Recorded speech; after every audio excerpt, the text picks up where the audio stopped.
እግዚአብሔር አምላካችን በምድር ላይ ካሉ መልካም ነገሮች ሁሉ ይልቅ የተመረጠ የሚወደድ ትልቅ አምላክ ነው።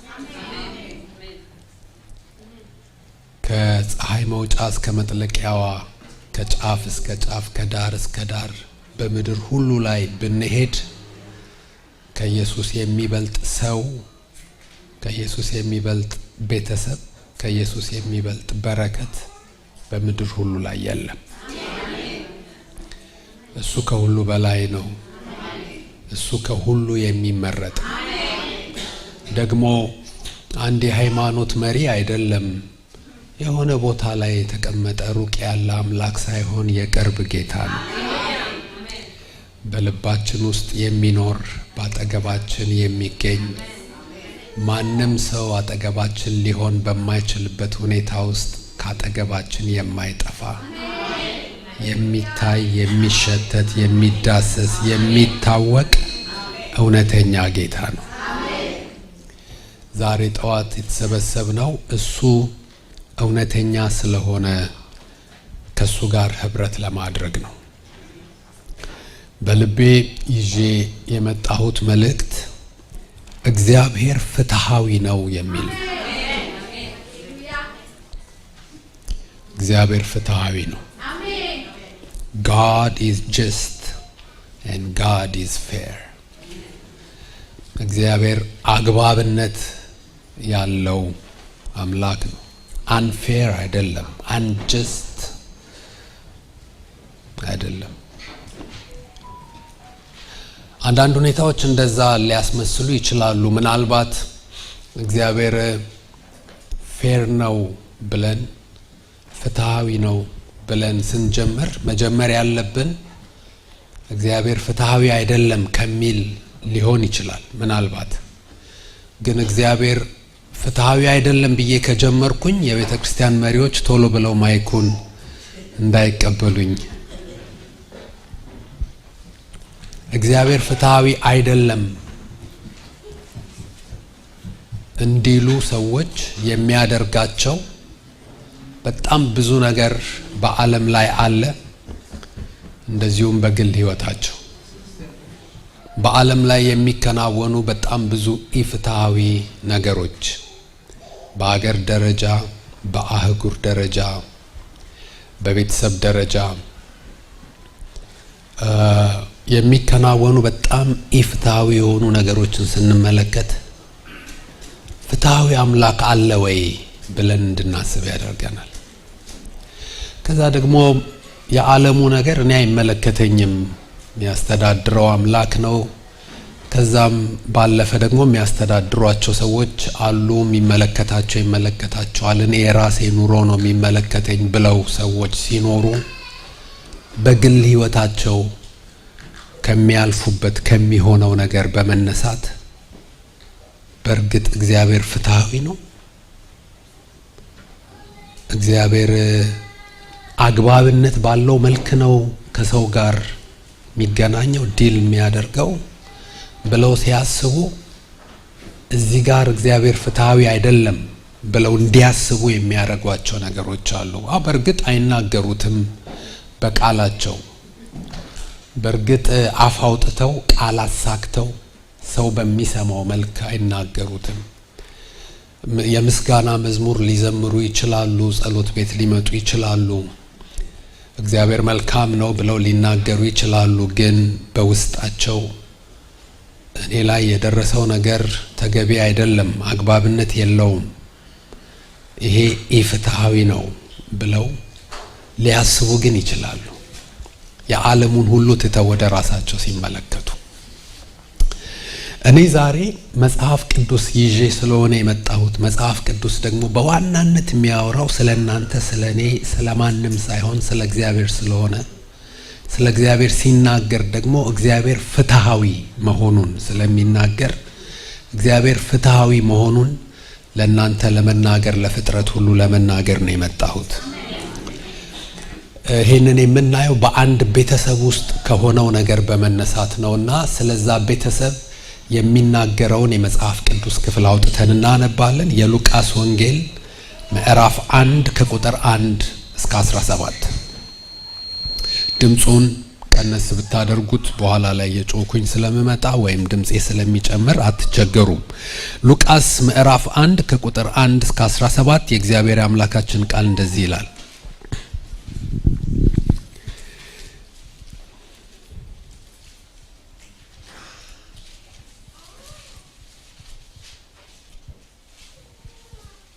የከበርህ ቴዎፍሎስ ሆይ ከመጀመሪያው በአይን ያዩትና የቃሉ አገልጋዮች የሆኑት እንዳስተላለፉልን በእኛ ዘንድ ስለተፈጸመው ነገር ብዙዎች ታሪክን በየተራው ለማዘጋጀት ስለሞከሩ እኔ ደግሞ ስለተማርከው ቃል እርግጡን እንድታውቅ በጥንቃቄ ሁሉን ከመጀመሪያው ተከትዬ በየተራው ልጽፍልህ መልካም ሆኖ ታየኝ።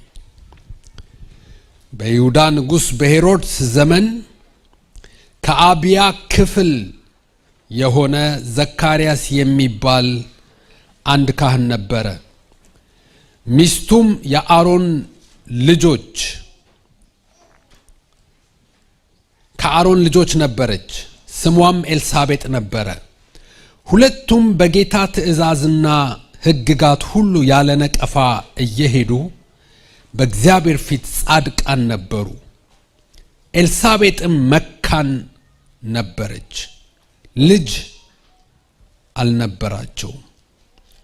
ሁለቱም በእድሜያቸው አርጅተው ነበር። እርሱም በክፍሉ ተራ በእግዚአብሔር ፊት ሊያገለግል እንደ ካህናት ሥርዓት ወደ ጌታ ቤተ መቅደስ ገብቶ ለማጠን ዕጣ ደረሰበት። በዕጣንም ጊዜ ሕዝቡ ሁሉ በውጭ ቆመው ይጸልዩ ነበር። የጌታም መልአክ በዕጣኑ መሠዊያ ቀኝ ቆሞ ታየው። ዘካርያስም ባየው ጊዜ ደነገጠ፣ ፍርሃትም ወደቀበት ይላል። እስከዚህ ይበቃናል። አጭር ጸሎት እናርግ። በሰማይም ቢሆን በምድር ከምድር በታች በመላእክትና በሰዎች በፍጥረት ሁሉ መካከል አንተን የሚመስል የለም። አንተ ልዩ ነህ፣ አንተ ድንቅ ነህ፣ አንተ ግሩም ነህ። ከእልፍ የተመረጥክ የተወደድክ የተመሰገንክ የተፈራህ ትልቅ አምላክ ነህ። ስላንተ የገባን ጥቂት ነገር ነው። ስላንተ የተረዳነው ጥቂት ነገር ነው። ስላንተ የተነገረን ያነበብነው የተገለጠልን አወቅን የምንለው በጣም ጥቂት ነው። አንተ ግን የገባንን ያህል ብቻ አይደለህም፣ ከገባን በላይ ነህ። ከተረዳነው ከተማርነው ከተገለጠልን በላይ ነህ። ደግሞ አንተን ተጠግተን ባወቅንህ ቁጥር ምን ያህል እንደምታስፈልገን እየገባን መጥቶናል። ምን ያህል ለኛ አስፈላጊ እንደሆንክ ያላንተ እንደማይሆንልን ከቀን ወደ ቀን ከዕለት ወደ ዕለት እየገባን እየተረዳን መጥተናል።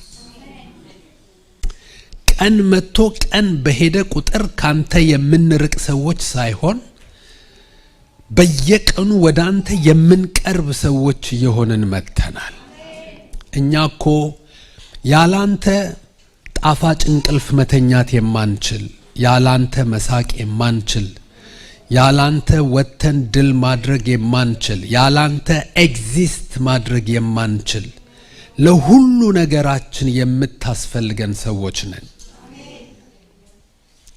በፈለግንህ ጊዜ ሁሉ ስለምናገኝህ፣ በጠራንህ ጊዜ ሁሉ ስለምትሰማን፣ ድረስልን ባልንህ ጊዜ ስለምትደርስልን፣ በዘላለም ቃል ኪዳን ከኛ ጋር ስለተገናኘህ፣ አባት ስለሆንከን፣ አምላክ ስለሆንከን፣ መከታ ስለሆንከን፣ መጠለያ መሸሸጊያ ማምለጫ ስለሆንከን፣ መታመኛ መደገፊያ ምርኩዝ ስለሆንከን፣ የማትተው ወዳጅ የማትለወጥ አባት ስለሆንከን እጅግ አርገን እናመሰግንሃለን።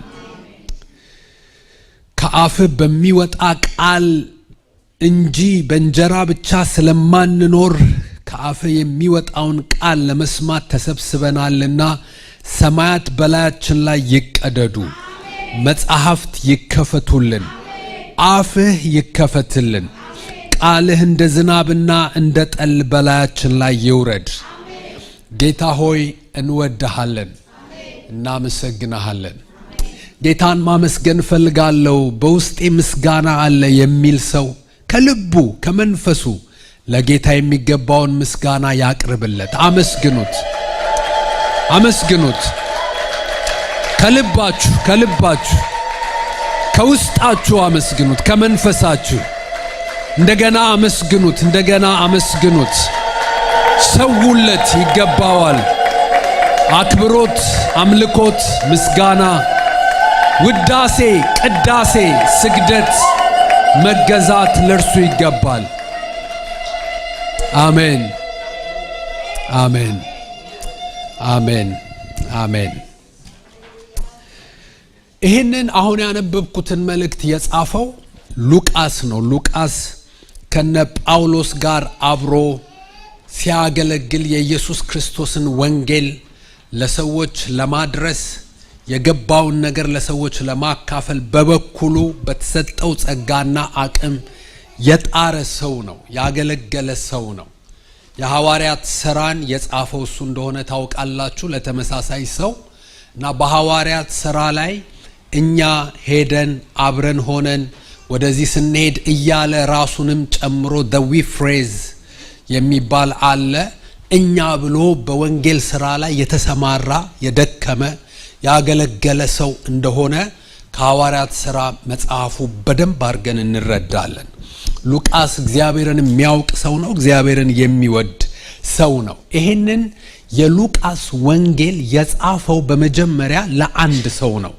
ያ ሰው ቴዎፍሎስ ይባላል። ቴዎፍሎስ በወቅቱ በጣም የተከበረ ምናልባትም ባለስልጣን ነበረ። ምክንያቱም ሉቃስ እዚህ ላይ እሱን አድሬስ ለማድረግ እሱን ለማናገር የተጠቀመበት የማዕረግና የክብር ቃል በዛ ወቅት በታሪክ ውስጥ ለባለስልጣን በጣም ለተከበረ ሰው የሚሰጥ ስያሜ ነው የተቀበለው። የከበረ ቴዎፍሎስ ይላል። ይሄንን ጳውሎስም ተጠቅሞበታል ለመንግስታት የከበረ ፊሊክስ ሆይ ብሎ ሲናገር እናያለን። ለባለስልጣኖች የሚጠቀሙት ቃል እንደሆነ መረዳት እንችላለን። ይሄ ሰው የተከበረ ሰው ነበረ፣ ባለስልጣን ሰው ነበረ ቴዎፍሎስ። ግን በጣም የሚገርማችሁ የእግዚአብሔርን ነገር ደግሞ የሚፈልግ ሰው ነበረ፣ እግዚአብሔርን የሚወድ ሰው ነበረ። እንደዛ ባይሆን ኖሮ ሉቃስ ጊዜ ወስዶ ለቴዎፍሎስ ይሄንን ሁሉ ታሪክ ባልጻፈለት፣ የማይፈልገው ባይሆን፣ የማይወድ ባይሆን፣ ዋጋ የማይሰጥ ቢሆን ኖሮ፣ እንደዚህ አይነት ሰው ቢሆን ኖሮ ሉቃስ ይሄንን ባልጻፈለት ነበር። ግን ተምሯል፣ እንደውም ስለ እግዚአብሔር ተምሯል። የተማረውን ነገር ሊያረጋግጥለት ነው የጻፈው። ስለዚህ ፍላጎት አለው፣ የእግዚአብሔርን ነገር ይፈልጋል። የተከበረ ሰው ነው፣ ግን የእግዚአብሔርን ነገር የሚፈልግ ሰው ነው። የስሙ ትርጉም እንደውም በጣም የሚገርማችሁ እግዚአብሔርን የሚወድ ማለት ነው። ቴዎ ማለት ቴዎሎጂ፣ ቴዎ በግሪክ እግዚአብሔር ማለት ነው። ፋይለስ ወይም ደግሞ ፊሎ የሚለው ቃል በግሪክ መውደድ ማለት ነው። ቴዎፍሎስ ማለት የስሙ ትርጉም እግዚአብሔርን የሚወድ ማለት ነው። በተግባርም እግዚአብሔርን የሚወድ የሚፈልግ ሰው ነው። ስሙም ደግሞ የሚያመለክተው ይህንን ነው። ባለስልጣን ግን እግዚአብሔርን የሚወድ፣ ባለሀብት ግን እግዚአብሔርን የሚወድ፣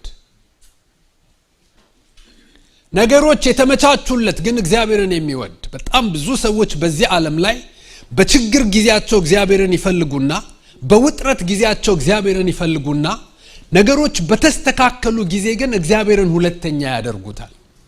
ሲመቻቹ፣ የሚበሉት ሲያገኙ፣ የሚጠጡት ሲያገኙ፣ የሚኖሩበት ሲያገኙ፣ ጥያቄያቸው ሲመለስ፣ የጸሎት መልሳቸውን ሲያገኙ፣ ሁሉ ነገር ምቾት ሲሆን ከዚህ በኋላ ምንም አያስፈልገኝም የሚል ምቹ ዞን ውስጥ ምቹ ክልል ውስጥ ይገቡና መጸለይ ያቆማሉ። የእግዚአብሔርን ቃል ማንበብ ያቆማሉ።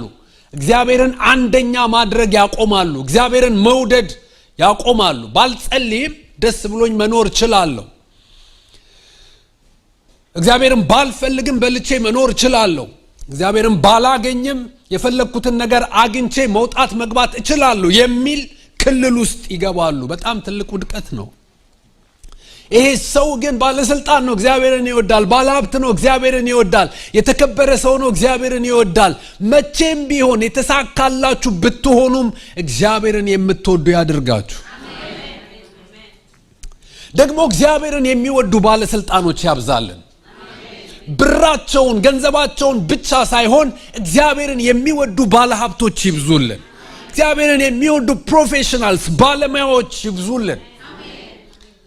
በሙያቸው የበረቱ ግን እግዚአብሔርን የሚወዱ፣ ፖለቲካል ስልጣን ያላቸው ግን እግዚአብሔርን የሚወዱ ባለሀብቶች፣ የተሳካላቸው ብዙ ንብረት ያፈሩ ግን እግዚአብሔርን አንደኛ ያደረጉ የሚወዱ ሰዎች ይብዙልን። ለዛ አይነት ሰው ነበረ እና ሉቃስ ምንድነው የሚለው? በአይን ያዩ ክርስቶስን በአይን ያዩ ከሱ ጋር የኖሩ ሰዎች በየተራው ታሪክን መዝግበው ጽፈውልናል፣ አስተላልፈውልናል ለኛ ይላል። ብዙ ሰዎች ናቸው የጻፉት። ግን ብዙ ሰዎች ጽፈዋል ብዬ ደግሞ ዝም አላልኩም። ብዙ ሰዎች ስለ ክርስቶስ ተናግረዋል ብዬ ዝም አላልኩም። ብዙ ሰዎች ታሪክን መዝግበዋል ብዬ ዝም አላልኩም። እኔም ደግሞ የበኩሌን ለማድረግ ተነሳው። አንደኛ ሌሎች ስላደረጉ ለምን አደረጉ ብዬ አልቀናሁም። እነሱም አደረጉ፣ ስለዚህ እነሱንም እቀበላለሁ፣ እነሱም አስተላልፈውልናል። ግን ደግሞ እኔ ደግሞ ሌሎች አድርገዋል ብዬ ዝም አልልም።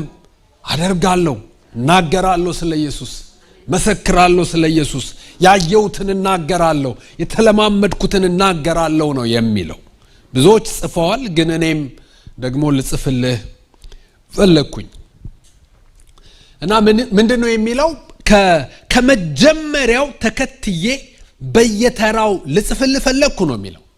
ከመጀመሪያው በጣም የሚገርማችሁ እነዚህ አራቱ ወንጌላውያን ማቴዎስ፣ ማርቆስ፣ ሉቃስ፣ ዮሐንስ ወንጌላቸውን የጀመሩበትን መንገድ ስታየው እኔን በጣም ይገርመኛል። የጀመሩበትን አጀማመር ሳይ እንደየእይታቸው፣ እንደየመረዳታቸው፣ እንደየልምምዳቸው ነው የጀመሩት። አንድ አይነት ጅማሬ የላቸው። ማቴዎስን ስናይ የጀመረው ቆይ ኢየሱስ ብዬ ገና ከሱ ጋር ከምጀምር ኢየሱስ የመጣበትን ዘር ባስቀምጥ ይሻላል፣ ከመጀመሪያው ህዝቡ ራሱ የመጣበት ህዝብ እንዴት እንደጀመረ ብናገር ይሻላል ብሎ የኢየሱስ ክርስቶስ ትውልድ ይሄ ነው ብሎ ከአብርሃም ይጀምራል። እዚህ እስራኤል እሱ ኢየሱስ የመጣበት እስራኤል የሚባለው የጀመረው ከአብርሃም ነው። አብርሃም የሚባል ሰው እግዚአብሔር ጠራው። ከዛ አብርሃም ይስሐቅን ወለደ። ይስሐቅም እያለ ወደ ክርስቶስ ያመጣዋል። ከህዝቡ ጅማሬ።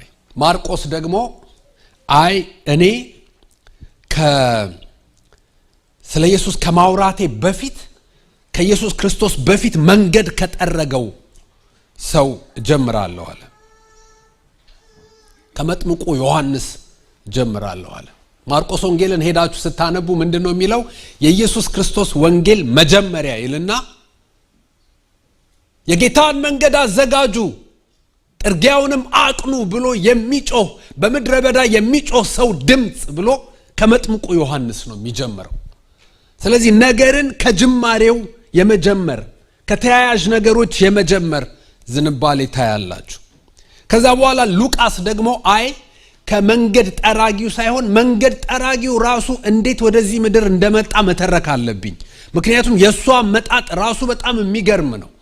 እግዚአብሔር እንዴት ለመንገድ ለመጥረግ እንዳበቃው፣ እንዴት እንደመጣ፣ እንዴት እንደተወለደ እሱማ መነሳት አለበት፣ መተረክ አለበት ብሎ ከቤተሰቦቹ ከነዘካርያስ ይጀምራል።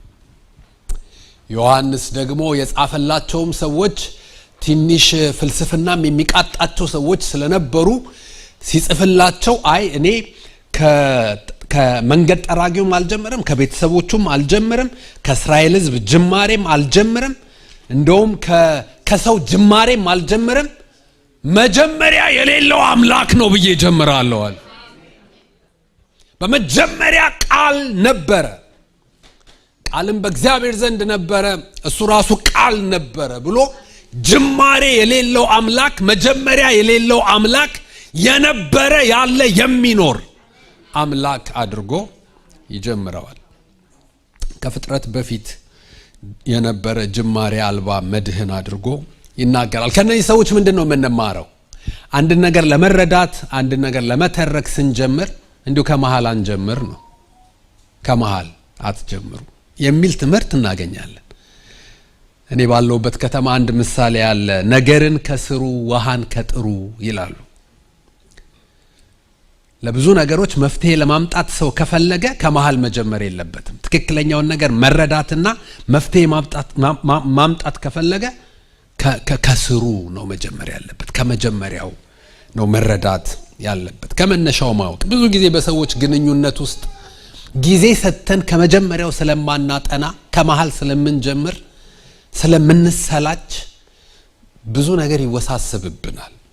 ከመጀመሪያው አጥንቶ ትክክለኛውን ስዕል ማግኘት የመፍትሄ ሰው ያደርጋል። ሌላኛው ከነዚህ ሰዎች የምንማረው ኦርደር ነው።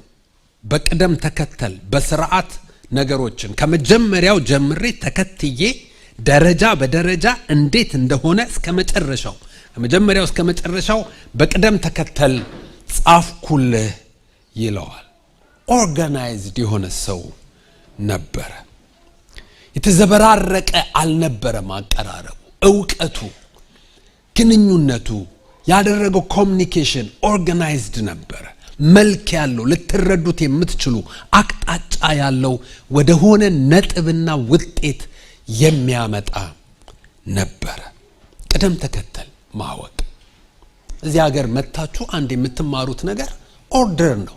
የመንገድ ኦርደር፣ የባንክ ስርዓት ኦርደር፣ የማህበራዊ ግንኙነት ኦርደር፣ ስርዓት፣ በቅደም ተከተል መሄድ ነገሮችን ያሳልጣል፣ ነገሮችን ከግብ ያደርሳል። ይሄንን ከነዚህ ሰዎች እንማራለን እና በእኛ ዘንድ ስለተፈጸመው ነገር ይለዋል። በብዙ ነቢያት በብሉይ ኪዳን እግዚአብሔር በብዙ ባሪያዎቹ ነቢያት የተነገረው ትንቢት በእኛ መካከል ተፈጽሟል። በእኛ መካከል ስለተፈጸመው ነገር የእግዚአብሔር ቃል ስጋ ለብሶ መጥቶ ተግባራዊ ስለሆነው ነገር ልጽፍልህ ፈለኩኝ ይለዋል። ግን ይህን ልጽፍልህ ፈለኩኝ ሲለው ምን አይነት ቃል እንደተጠቀመ ብናስብ አይተን ብናልፍ ጥሩ ነው። ምንድነው ያለው? እንደዚህ ነው ያለው። ከመጀመሪያው በአይን ያዩትና የቃሉ አገልጋዮች የሆኑት እንዳስተላለፉልን በእኛ ዘንድ ስለተፈጸመው ነገር ብዙዎች ታሪክን በየተራው ለማዘጋጀት ስለሞከሩ እኔ ደግሞ ስለተማርከው ቃል እርግጡን እንድታውቅ በጥንቃቄ ሁሉን ከመጀመሪያው ተከትዬ በየተራው ልጽፍልህ መልካም ሆኖ ታየኝ። ሉቃስ የሆነ መልአክ ተገለጠልኝና ጻፍ አለኝ አይለንም። ሌሊት በህልሜ የሆነ ራእይ አየሁኝና ስጽፍ አየሁኝ፣ የሆነ ድምጽ ሰምቼ ጻፍ አለኝ አይለንም። በጣም ታማኝ ሆኖ የሚነግረን ምንድነው? የሆነ ሐሳብ መጣብኝ አለ። ለምን አትጽፍም የሚል ሐሳብ የሆነ አሰብኩኝ። ለቴዎፍሎስ እኮ ስለተማረው ነገር እርግጠኛ እንዲሆን በእምነቱ እንዲጸና እግዚአብሔርን በመውደድ እግዚአብሔርን በማምለክ እግዚአብሔርን በመከተል በማገልገል እንዲጸና ደግሞ እርግጠኛ እንዲሆን ብጽፍለትስ ብዬ አሰብኩ። ማንም ሰው እንደሚያስበው አሰብኩ። መልካም መስሎ ታየኝ። ይሄንን መልካም ነገር ባደርግ ጥሩ ነው አልኩኝ። በጣም ይገርማል። እንደዚህ አይነት የክርስቶስ ኢየሱስን ወንጌል ሕይወት የሚተርክ ነገር በአንድ ሰው ልብ ውስጥ አንድ ቀን ጠዋት፣ አንድ ቀን ከሰዓት፣ አንድ ቀን ምሽት ላይ የተፈጠረ ሐሳብ ነው። አላወቀም። ይሄ የሚጽፈው ደብዳቤ ከቴዎፍሎስ አልፎ ብዙ ከተሞችን ብዙ ሀገሮችን የሚደርስ ብዙ ትውልዶችን የሚደርስ በብዙ ቋንቋ የሚተረጎም ካምፓስ ክሩሴድ ግሬት ኮሚሽን የሚባል አገልግሎት ዓለም አቀፍ አገልግሎት በፊልም አሰርቶ the Jesus ፊልም ተብሎ የሉቃስ ወንጌል በፊልም ተሰርቶ በብዙ አይነት ቋንቋ ተተርጉሞ ብዙ ሰዎች አይተውት እንደሚፈወሱ እንደሚድኑ የትውልድ ፊት እንደሚቀየር አላወቀም። አንድ ምሽት ቡና እየጠጣ አንድ ሐሳብ በልቡ መጣ። በማግስቱ ተነስቶ መጻፍ ጀመረ። He changed the face of the earth. የዓለምን ፊት ቀየረ። ለመልካም ሐሳብ መገለጥ አያስፈልገው። ለመልካም ሐሳብ ትንቢት አያስፈልገው። ለመልካም ሐሳብ ግርግርና አጀብ አያስፈልገው። እኔና እናንተ በክርስቶስ ኢየሱስ ዳግም የተፈጠርነው መልካም ሥራ ለመስራት ነው። እግዚአብሔር አስቀድሞ ያዘጋጀውን መልካሙን ሥራ ለመስራት በክርስቶስ ኢየሱስ እንደገና ተፈጠርን። ኤፌሶን ምዕራፍ 2 ቁጥር 10 የእግዚአብሔር ሰው ለበጎ ሥራ የተዘጋጀ ይሆን ዘንድ እግዚአብሔር መንፈስ ያለበት መጽሐፍ ሁሉ ለትምህርትና ለተግሳጽ ልብንም ለማቅናት በጽድቅም ላለው ምክር ይጠቅማል ይላል። በጎች እንድንሆን በጎ ነገር ከልባችን እንዲፈልቅ ከልባችን የፈለቀውን ያንን መልካም ነገር ለማድረግ እንድንበረታ ለዛሬ የተፈጠርነው በክርስቶስ ኢየሱስ። ምንድነው በልባችሁ ያለው መልካም ነገር ልታደርጉ ያሰባችሁት? just do it። አድርጉት። ያ የምታደርጉት ነገር ምን አይነት ውጤት እንደሚያመጣ አታውቁምና መልካም መስሎ ታየኝ። ይሄ ነገር መልካም ነው በጽፈው ባደርገው ብዬ አሰብኩኝ ነው የሚለው። ልጽፍልህ መጽሐፍ መመዝገብ የሆነ ነገር ለመጻፍ አስበህ የምታመነታ ሰው ካለ እዚህ መሃል ጻፈው። መመዝገብ መዘገብ ትልቅ መልእክት አለው፣ ትልቅ ሥራ አለው። ጋላትያ ምዕራፍ 6 ቁጥር 9 ላይ ባንዝልም በጊዜው እናጭዳለንና መልካም ሥራን ለመስራት አንታክት። አሜን። በጊዜው እናጭዳለንና መልካም ሥራ ለመስራት መልካም ሐሳብ ለመፈጸም መልካም ለማሰብ መልካም ለማድረግ መልካም ለመሆን አንታክት። አሁን እኮ መልካም ሰው ማግኘት ብርቅ ሆነ። ሰው ስናስተዋውቅ በጣም ጥሩ ሰው ይገርማል። የሚገርም በቃ ጥሩ ሰው መገረም የነበረብን ጥሩ በመሆኑ አይደለም። ሁላችንም ጥሩ መሆን ነበረብን። ዓለም እየተበላሸ ስለመጣ ግን ጥሩ ሰው ደግ ሰው እየጠፋ ስለመጣ ጥሩ ሰው ሲገኝ እንገረማለን። በጣም ይገርማል ጥሩ ሰው ተገኘ እንላለን። ግን ሁላችንም ጥሩ እንድንሆን ነበር እግዚአብሔር ያሰበው የፈለገው። እግዚአብሔር አምላክ የሱን ዘላለማዊ አጀንዳ ዘላለማዊ ሐሳብ ለመፈጸም የሱን ታሪክ ከሰው ታሪክ ጋር አዋህዶ አሰናስሎ ገምዶ እንዴት ፈቃዱን እንደሚፈጽም የሚያሳይ ታሪክ ነው የዘካርያስ ቤተሰብ ታሪክ። እግዚአብሔር ሐሳብ አለው። እግዚአብሔር አጀንዳ አለው። ሰው ደግሞ ሰው ነውና በሪሞት ኮንትሮል የሚንቀሳቀስ ግዑዝ ነገር አይደለምና የራሱ ፈቃድ የራሱ ስሜት የራሱ አእምሮ አለውና የተሰጠው ህይወትና የህይወት መስመር አለውና ሰው ደግሞ ይፈልጋል፣ መንገዱን ያሰላል፣ ይፈልገውን ለማድረግ ይንቀሳቀሳል። በምድር ላይ ኑሮ አለው፣ የራሱ የሆነ አካሄድ አለው። ታዲያ እግዚአብሔር ትልቁ እግዚአብሔር በመለኮታዊ አሰራሩ የራሱን እቅድ የራሱን ዘላለማዊ መለኮታዊ ሐሳብ ፈቃድ በሰው ፍላጎት በሰው ታሪክ ውስጥ አስገብቶ አያይዞ ገምዶና አሰናስሎ ዘላለማዊ እቅዱን እንዴት እንደሚፈጽም ሐና ልጅ ትፈልጋለች። ጣውንቷ ልጅ የለሽም እያለች ታበሳጫታለች። መቼ ነው ልጅ የሚኖረኝ? እግዚአብሔር ልጅ ይፈልጋል። የኤሊ ልጆች አስቸግረውታል። ቁርባኑን እየናቁ መስዋዕቱን እየናቁ ያገለግላሉ። ቦታው ላይ ናቸው። ይፈልጋል። እግዚአብሔርም ልጅ ይፈልጋል። ሐናም ልጅ ትፈልጋለች። አያያዘው። ያንቺም ጸሎት ይመለሳል፣ የኔም ፍላጎት ከዳር ይደርሳል ይሞላል ብሎ አያያዘው።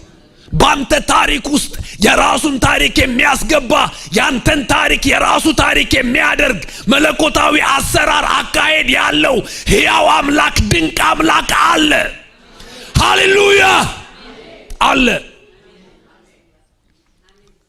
እንደዛ ነው የሆነው። የነ ዘካርያስ ታሪክ የጸሎት ጥያቄ ያላቸው እንደ ቤተሰብ በየማታው የቤተሰብ የጽሞና ጊዜ ዲቮሽን ታይም ላይ የሚጸልዩበት ጉዳይ ነበር። ታሪክ አላቸው፣ ፍላጎት አላቸው፣ ሂደት አላቸው። የሄዱበት ነገር አለ፣ ልባቸውን ያከበደው ነገር አለ፣ የሚፈልጉት ነገር አለ፣ መሆን የሚፈልጉት እንዲሆን የሚፈልጉት ነገር አለ፣ እግዚአብሔርም ደግሞ እንዲሆን የሚፈልገው ነገር አለ። ሁለቱን አያያዘው፣ አገናኘው። እነዚህ ሰዎች ማን ናቸው? ዘካርያስና ኤልሳቤጥ አንደኛ የካህናትና የሌዊ ዘር ናቸው። እግዚአብሔር ለኔ የተለየ ነው፣ የኔ ርስት ነው፣ እኔ የምጠቀምበት ነው፣ የኔ አገልጋይ ነው፣ እኔም ርስቱ ነኝ ብሎ የመረጠው ወገን አለ። የዛ ወገን ናቸው። የእግዚአብሔር ምርጦች ናቸው። የሚገርማችሁ ሳነብ አስተውላችሁ ከሆነ ዘካርያስ ከአብያ ወገን እንደሆነ ይናገራል። እንደዛ ነው የሚለው። በይሁዳ ንጉስ በሄሮድስ ዘመን ከአብያ ክፍል የሆነ ዘካርያስ የሚባል አብያ ማለት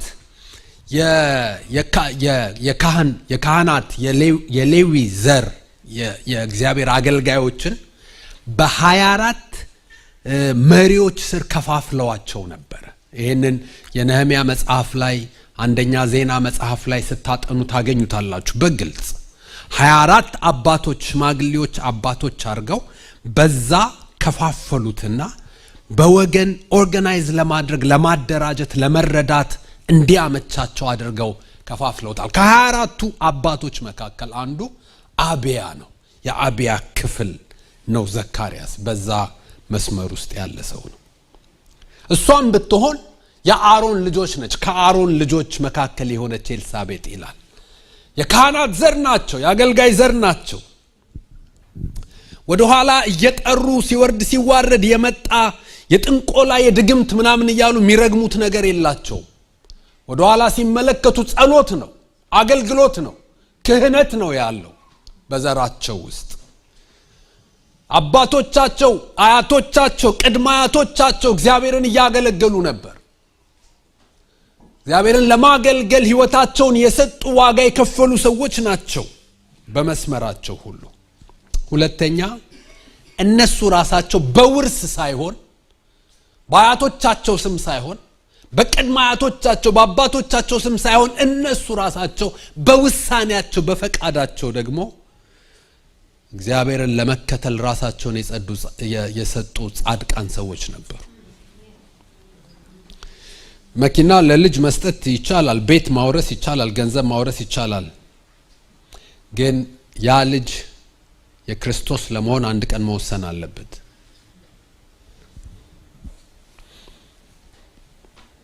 ግን በፍላጎታቸው በፈቃዳቸው በጌታ ትእዛዝና ህግጋት ፍጹም የነበሩ የሚከተሉ ሰዎች ነበሩ። ምን ማለት ነው? እንከን የለሽ ኃጢአት ሰርተው የማያውቁ ተሳስተው የማያውቁ ፍጹም ሰዎች ናቸው ማለት ነው? አይደለም።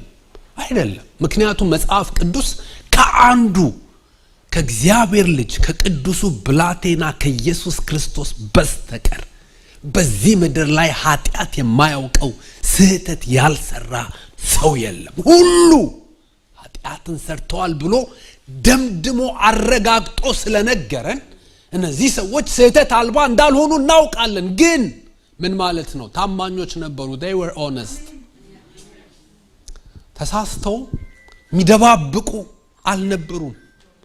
እውነተኞች ናቸው። የሰውነት ድካማቸው ይዟቸው እንጂ በአመጽ መሄድ የማይፈልጉ ሰዎች ናቸው። እግዚአብሔርን መከተል፣ እግዚአብሔርን ደስ ማሰኘት፣ እግዚአብሔርን መታዘዝ የሚፈልጉ ሰዎች ናቸው። ይሄ አይነት አገላለጽ ለሽማግሌው ስምዖን ተጠቅሞበታል ሉቃስ። ስለ ዮሴፍም ሲነገር ጻድቅ እና መልካም ሰው ነበረ። እንከን የሌለበት አድርጎ ነው የሚያስቀምጠው። አገላለጹ ግን እንደዛ ማለት አይደለም። ስህተት ሊኖርባቸው ይችላል፣ ሊሳሳቱ ይችላሉ፣ ሊወድቁ ይችላሉ። ግን እውነተኞች ናቸው፣ ታማኞች ናቸው። እቅድ አውጥተው በውሳኔ በእግዚአብሔር ላይ የሚያምፁ አልነበሩ።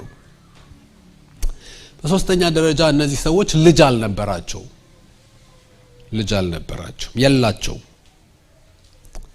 ይኸውላችሁ ልጅ እንዲኖረው ሳይፈልግ ሰው ልጅ አለመኖርና ልጅ እንዲኖረው እየፈለገ ልጅ አለመኖር በጣም ይለያያል። ልጅ መውለድ አልፈልግም የሚሉ ሰዎች አሉ አይደል? እኔ አልፈልግም ይላሉ። ስለዚህ ባይኖራቸው ምንም አይሰማቸው። ግን ልጅ እየፈለጉ አለመኖር ግን ከዛ በጣም ይለያል። እነዚህ ሰዎች ይፈልጋሉ። ለአንዲት እስራኤል ሴት ወንድ ልጅ መውለድ ማለት እኛ ከምናስበው በላይ ነው። በጣም ትልቅ ነገር ነው። በማህበረሰቡ በኩል የምትታየው እይታ ከባድ ነው። ስለዚህ ትፈልግ ነበር። እንደውም ልጅ ማጣታቸው የመነቀፍ ምክንያት ሆኖ ነበር። በዛ ምክንያት ትተች ነበር፣ ይወራባት ነበር፣ ትነቀፍ ነበር። እሷ ራሷ በጸነሰች ጊዜ እግዚአብሔር ነቀፌታዬን ያስወግድ ዘንድ ብላ ተናግራለች። ምክንያቱስ ይነቅፏት ነበር፣ ትሰማ ነበር። የነቀፋ ምክንያት ሆኖባት ነበር። በጣም ደግሞ በሚያሳዝን መልኩ ስለነዚህ ሰዎች የተጻፈው አራተኛው ነገር ሁለቱም በእድሜያቸው አርጅተው ነበር። ተስፋ እንኳን እንዳይደረግ ምናልባት ነገ ሊመጣ ይችላል፣ ከነገ ወዲያ ሊመጣ ይችላል ተብሎ ተስፋ እንዳይደረግ አርጅተው ነበረ። ሁኔታው ተስፋ አስቆራጭ ነው። ቆይተዋል። በጣም ብዙ ጠብቀዋል። ሎንግ ታይም፣ ብዙ ጊዜ ጸልየዋል። የጊዜው ርዝመት ተስፋ አስቆራጭ ነው። ስለነዚህ ሰዎች የተጻፈው አምስተኛው ነገር ግን የሚገርም ነው። እግዚአብሔርን ያገለግሉ ነበር ይላል። They were in pain. They were in lack. የሚጎላቸው ነገር ነበር። የሚጸልዩበት ነገር ነበር። ያልተመለሰ የጸሎት ጥያቄ አላቸው። ያልሞላ ነገር አላቸው። ግን እግዚአብሔርን ከማምለክ እግዚአብሔርን ከማገልገል አላቆማቸው። ቢሆን ጥሩ ነው፣ ባይሆንም ግን አመልከዋለሁ። ቢሆን ደስ ይለኛል፣ ባይሆንም ግን አገለግለዋለሁ የሚሉ ናቸው። በጣም የሚገርም ነገር ነው። ልጅ የላቸውም። ብዙ ጊዜ ጠብቀዋል። እድሜያቸውን ሁሉ ጸልየዋል። መልስ የለም። ግን እግዚአብሔርን ከማገልገል አላቆሙም። ትተው አልሄዱም። መቅደሱን አልተውም። ቤቱን አልተውም። የእግዚአብሔርን ፊት ከማየት አልተውም። እግዚአብሔርን ከመከተል አልተውም፣ አላቆሙም። እግዚአብሔርን ያገለግሉ ነበር። ልጅ ባይኖራቸውም፣ ጸሎታቸው ባይመለስም ማገልገል፣ ማምለክ፣ መጸለይ፣ መዘመር፣ መስጠት አላቆሙም ነበር። ከዛ በኋላ ምን ይላል? በየተራ ነበር የሚያገለግሉት። ልክ አሁን እዚህ አሸርስ በዚህኛው እሁድ አንተነ፣ በሚቀጥለው አንተነ፣ መዘምራን 2 ኳየር 3 ኳየር ካለ ወይም አምልኮ መሪዎች በዚህኛው እናንተ ናችሁ፣ በዛኛው እናንተ ናችሁ እንደሚባለው ተራ ነበረ። ካህናት ወደ መቅደስ ገብተው የሚያጥኑበትና ትግርኛው ላይ እንዴት እንደሚለው አላውቅም፣ አማርኛው ላይ እጣ ደረሰበት ነው የሚለው። እንደዛ ነው የሚለው። ደረሰበት ፖዚቲቭ አይደለም። በነገራችን ላይ የሆነ ነገር ደረሰበትና ደረሰለት ይለያያል። እና ዲዩቲ ነው፣ በቃ ግዴታው ደረሰበት አይነት ነገር ነው። እና እጣዋ ሲደርስበት እኔ ለራሴ ስንት ጣጣ አለብኝ፣ እኔ አሁን አልሄድም፣ ባካ አሳልፈኝ፣ ባካ አልችልም አላለም። ያገለግላል። እጣ ሲደርስበት የኔ ተራ ነው፣ አዎ እሺ ሄዳለሁ፣ ቀድሳለሁ፣ አጥናለሁ፣ እሰዋለሁ፣ ዘምራለሁ፣ ጸልያለሁ፣ አገለግላለሁ፣ አላቆምም አለ። እጣ ደረሰበት ነው የሚለው። ለማጠን ለልዑል አምላክ ለእውነተኛው አምላክ ለእግዚአብሔር ሁሉ በእጁ ሁሉ በደጁ ለሆነ የወደደውን ለሚያደርግ እጁን የሚከለክላት ለሌለ የሚያደርገውን በጊዜው ለሚያደርግ የሚያደርገውን በጥበብ ለሚያደርግ የሚያደርግበት መንገድ የማይዘጋበት በር የማይዘጋበት የጥበብ ሁሉ ምንጭ የእውቀት ሁሉ ምንጭ አማካሪ የሌለው ረዳት የሌለው አጋዥ የሌለው የሚቋቋመው የሌለው ያሰበውን የሚናገረውን የሚያደርግ እጁን የሚከለክላት የሌለ ለኃይሉ ገደብ የሌለው የሚያቆመው የሌለ የሚቋቋመው የሌለ ለመንግስቱ ፍጻሜ የሌለ ለዘመኑ ጅማሬና መጨረሻ የሌለ በሁሉ ላይ የሚሰለጥን በሁሉ ላይ የሚገዛ ሁኔታዎች የሚታዘዙት ፍጥረት የሚገዛለት መናፍስትን በአፉ እስትንፋስ የሚያጠፋ ትልቅ አምላክ ኃያል አምላክ ብርቱ አምላክ ዘላለማዊ አምላክ መለኮታዊ ጌታ የበላይ ለሆነው አምላክ ለማጠን ወደ መቅደሱ ገባ። እነዚህ ሰዎች እግዚአብሔር በፍትህ ነው ከነሱ ጋር የተገናኘው። እግዚአብሔር ለእነዚህ ሰዎች ፍትሃዊ ሆኗል። እነሱ ታማኞች ናቸው፣ ይታዘዛሉ፣ ህግጋቱን ይጠብቃሉ፣ ያገለግላሉ። ግን እየቻለ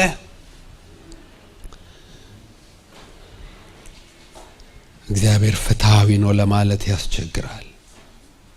እግዚአብሔር አንፌር የሆነባቸው ነው የሚመስለው።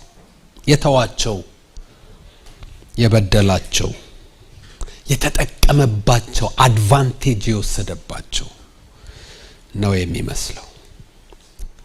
ዛሬ ጠዋት እዚህ አዳራሽ ውስጥ እንደዚህ አይነት ስሜት የሚሰማችሁ ሰዎች አላችሁ? ማንም ሳያውቅ አጠገባችሁ ያሉ ሰዎች ሳያውቁ አብረዋችሁ የሚያመልኩ አብረዋችሁ የሚያገለግሉ ሰዎች ሳያውቁ አብረዋችሁ የሚኖሩ ሰዎች ሳያውቁ God is being unfair, life is not fair የምትሉ የተበደላችሁ ስሜት የሚሰማችሁ ጉዳት የሚሰማችሁ ማንም የማያየው ጉንጫችሁ ላይ የማይታይ በውስጥ የሚፈስ እንባ ያላችሁ ጥያቄ ያላችሁ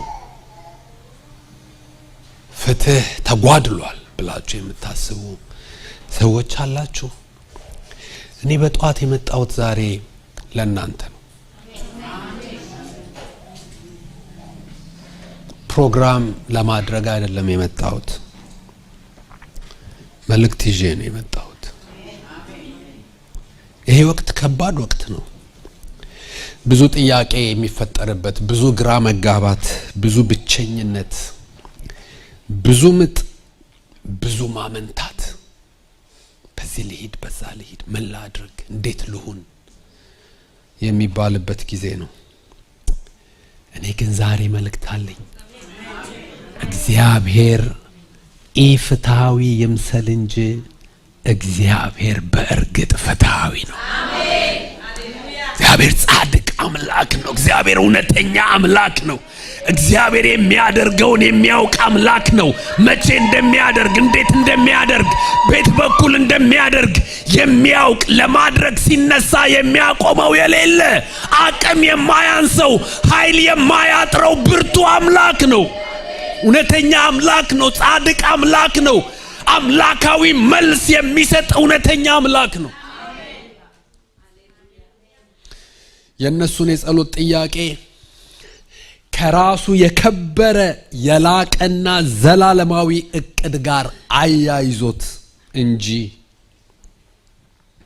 በእነርሱ ሁኔታ ተጠቅሞ የእርሱን ክብር ሊገልጥ እንጂ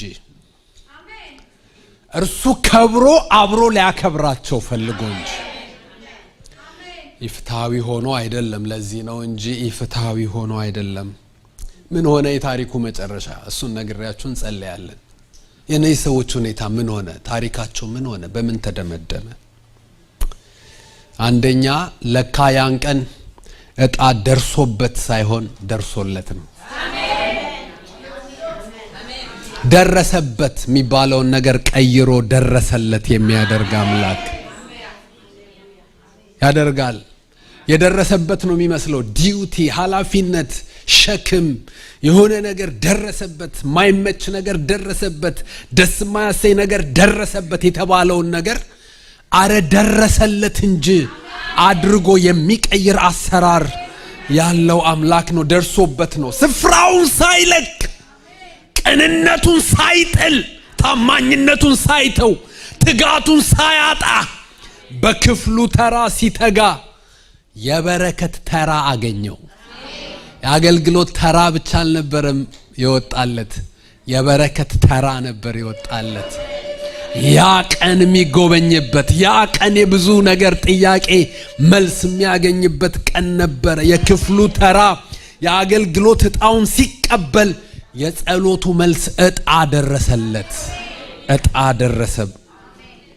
ደረሰው። ሁለተኛ ጸሎቱ መሰማቱን አወቀ። ይሄ ቀላል እንዳይመስላችሁ። ለብዙ ጊዜ ሲጸልይ ምንም መልስ አላገኘም ነበር። ምንም የለም። ስለ መሰማቱ እንኳን እርግጠኛ መሆን እስኪያቅተው ድረስ በእርግጥ ይሰማል፣ በእርግጥ አለ፣ በእርግጥ ያየኛል፣ በእርግጥ ይሄ ሁሉ ጩኸትና ለቅሶ ደርሷል። እኔ በቃ መድረሱን ብቻ ላረጋግጥ፣ ከደረሰ ችግር የለም፣ ግን ደርሷል ወይ የሚል ጥያቄ የሚያስከትል ነበር። ልክ ሰዎችን ፈልጋችሁ ስልክ ስትደውሉ ወይ ማናገር አልፈለጉም ወይ ደግሞ በተለያየ ምክንያት ሳያነሱላችሁ ሲቀሩ ስትደውሉ ይጠራል አይመልስም። ቆይታችሁ ትደውላላችሁ፣ ይጠራል አይመልስም። ዛሬ ትታችሁ በማግስቱ ትደውላላችሁ፣ ይጠራል አይመልስም። ከሳምንት በኋላ ሪጀክትድ የመሆን ስሜት ይሰማቸዋል። ይሄ ሰው ስልኬን ሊያነሳ አልፈለገም፣ አልፈለገኝም፣ አልፈለገችኝም የሚል ስሜት ይሰማቸዋል። ጥሩ ስሜት አይደለም። ተቀባይነት የማጣት ስሜት፣ የመሰማት የመደመጥ እድል የማጣት ስሜት እንደዛ ነው የሚመስለው። አልሰማኝም፣ አላየኝም፣ ይሄ ሁሉ ለቅሶ፣ ይሄ ሁሉ ጩኸት፣ ይሄ ሁሉ ልመና፣ ይሄ ሁሉ ምልጃ እሱ ጋር የደረሰ አይመስለኝም የሚል ስሜት ያለው ይመስለኛል። ምክንያቱስ መልአኩ መጥቶ መጀመሪያ የነገረው ነገር ዘካርያስ ሆይ አትፍራ፣ ጸሎትህ ተሰምቷል። በየምሽቱ የጮኸው ጩኸት፣ በየዲቮሽን ታይሙ ያለቀስከው ለቅሶ፣ በየጸሎት ፕሮግራሙ የጮኸው ጩኸት፣ የተንበረከከው መንበርከክ፣ የጸለይከው ጸሎት፣ የማለድከው ምልጃ ተሰምቷል። ጸሎት ተሰምቷል። ምልጃ ተሰምቷል። ለቅሶ ታይቷል። ሃሌሉያ! ተሰምቷል። እያንዳንዷ ዘለላ የእንባ ዘለላ ታይታለች። እያንዳንዷ ለሆሳት ተሰምታለች። እያንዳንዷ ሐሳብ ተሰምታለች። እያንዳንዷ ምጥ ተሰምታለች። እያንዳንዷ ምልጃ ተሰምታለች። እያንዳንዷ ቃል ተሰምታለች። ጸሎት ተሰምቷል። ጸሎትሽ ተሰምቷል። የሚሰማ አምላክ አለ። ጆሮን የፈጠረ የሚሰማ፣ አፍን የፈጠረ የሚናገር፣ ዓይንን የፈጠረ የሚያይ አምላክ አለ። ይሰማል።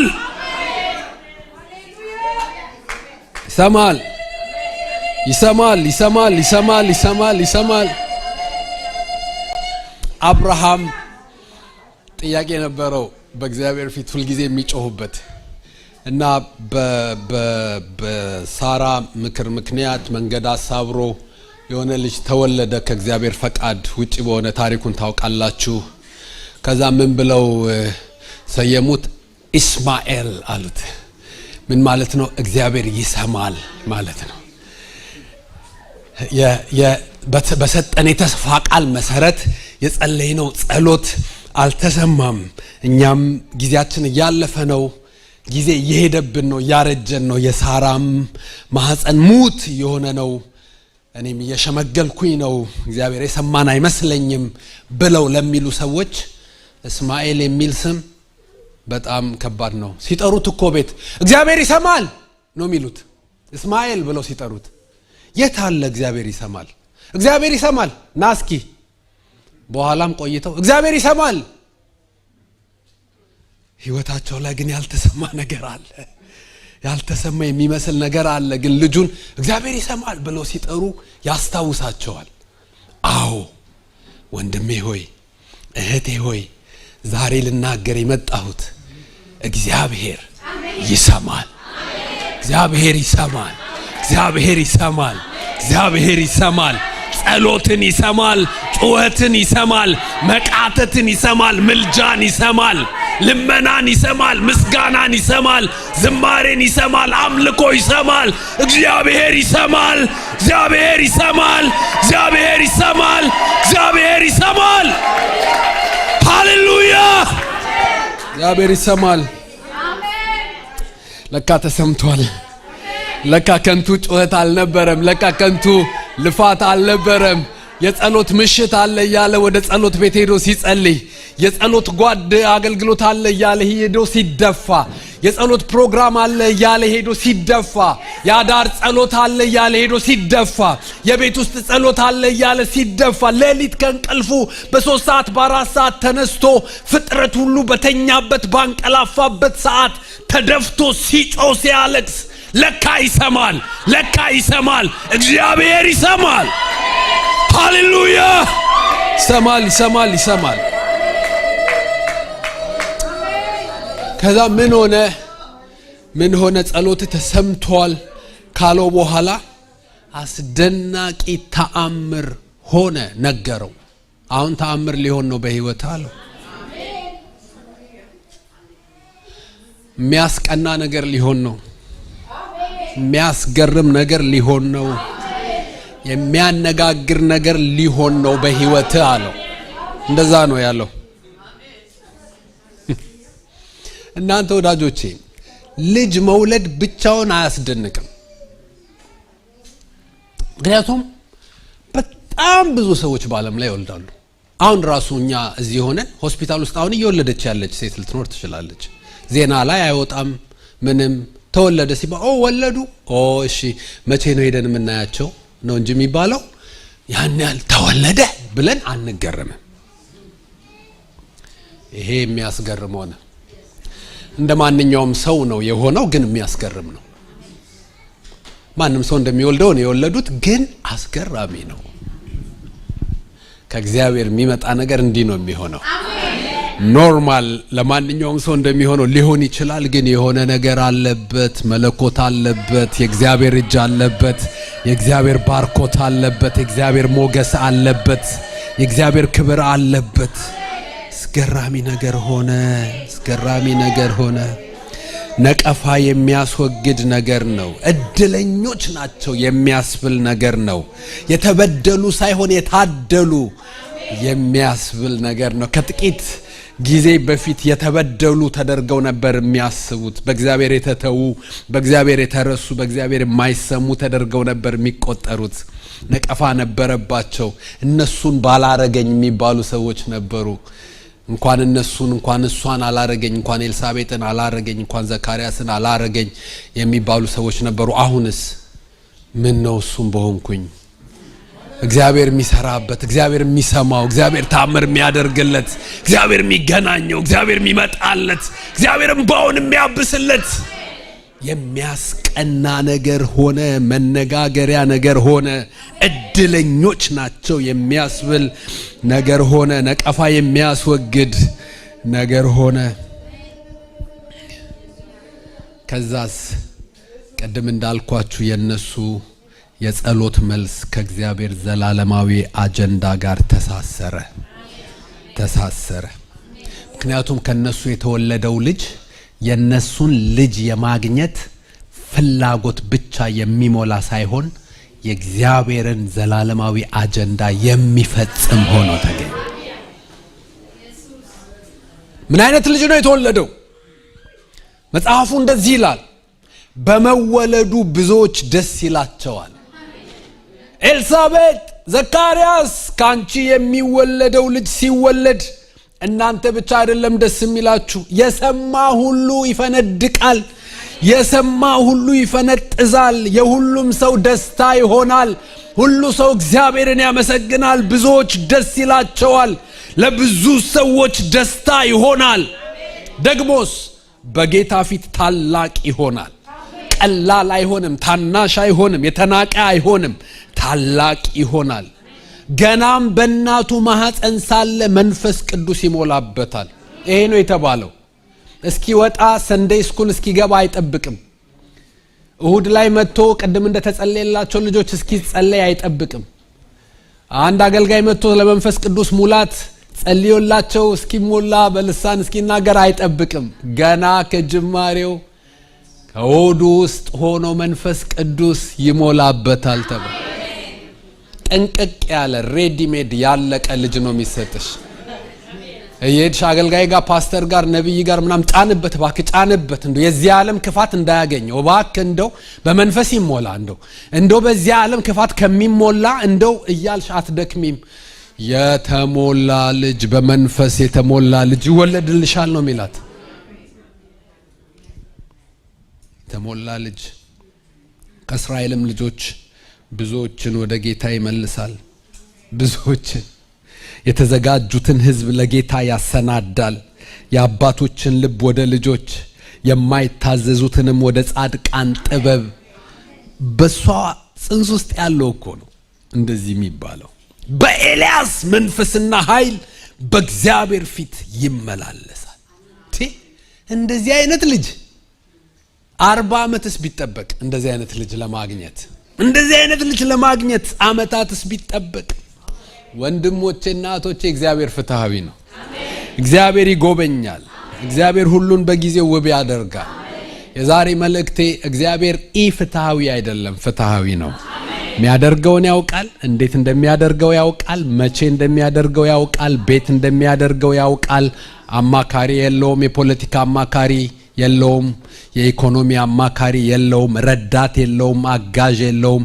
የገዛ ክንዱ መድኃኒት የሚያመጣለት ብቻውን ተአምራት የሚያደርግ አምላክ ነው። ክብር ይገባዋል። አምልኮ ይገባዋል። ምስጋና ይገባዋል። ሃሌሉያ ሃሌሉያ ሃሌሉያ። ገባሃል። እንጸልያለን። ሁላችንም እንጸልይ።